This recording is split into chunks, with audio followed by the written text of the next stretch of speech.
Karang gigi merupakan masalah kesehatan gigi yang sangat umum dan sering dianggap remeh. Padahal, kondisi ini dapat menyebabkan penyakit gigi dan mulut yang serius. Tapi, apa sebenarnya itu karang gigi dan bagaimana kebiasaan merokok dapat memicu pembentukannya?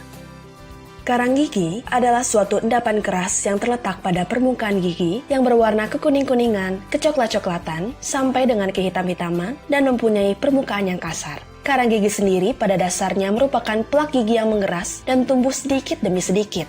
Plak gigi itu muncul ketika bakteri bercampur dengan lendir, sisa-sisa makanan, dan protein hingga membentuk lapisan lengket dan tidak berwarna pada permukaan gigi yang disebut dengan plak. Nah, jika tidak dibersihkan, maka plak tersebut dapat menyebabkan karang gigi.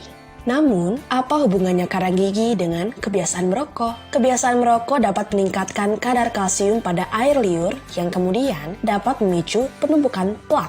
Plak pada gigi yang tidak dihilangkan dapat mengeras dan membentuk karang gigi.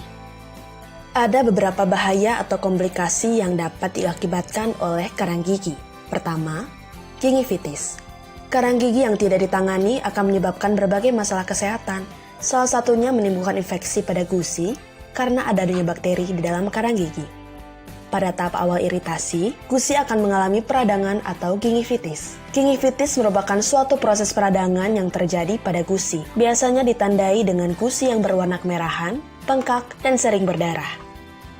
Gingivitis yang tidak ditangani akan menyebabkan masalah yang lebih serius, yaitu munculnya penyakit periodontitis. Periodontitis akan menyebabkan gusi mulai terpisah dari gigi, terbentuknya sebuah kantong di antara gusi dan gigi, serta kadang-kadang gusi terlihat menyusut.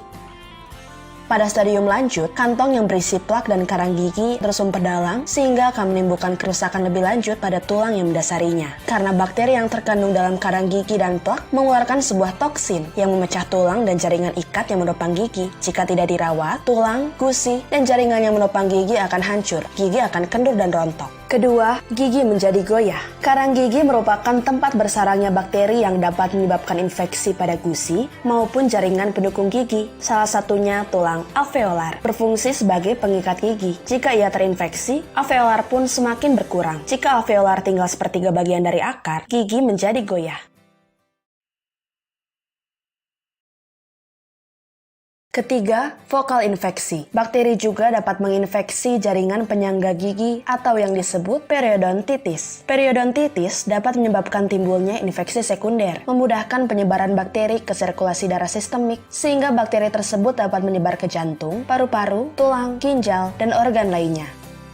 Adapun upaya untuk pencegahannya, menggosok gigi minimal 2 kali sehari, memakai pasta gigi dari berbagai merek yang berbeda, menggunakan gigi secara seimbang. Orang yang biasa menggunakan salah satu sisi dari giginya untuk mengunyah makanan sehari-hari, maka gigi yang jarang digunakan justru lebih berpotensi terkena karang gigi. Konsumsi air putih dan banyak makan buah juga sayur.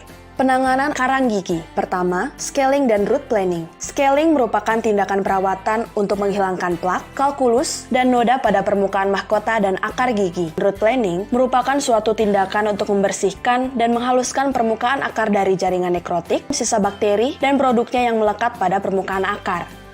Penanganan kedua adalah pemolesan. Pemolesan merupakan tindakan akhir rangkaian scaling dan root planing digunakan agar permukaan gigi menjadi halus, licin, dan mengkilat. Tindakan ini perlu dilakukan untuk menghindari mudahnya perlekatan kembali plak dan kalkulus dalam waktu yang singkat jika permukaan gigi kasar.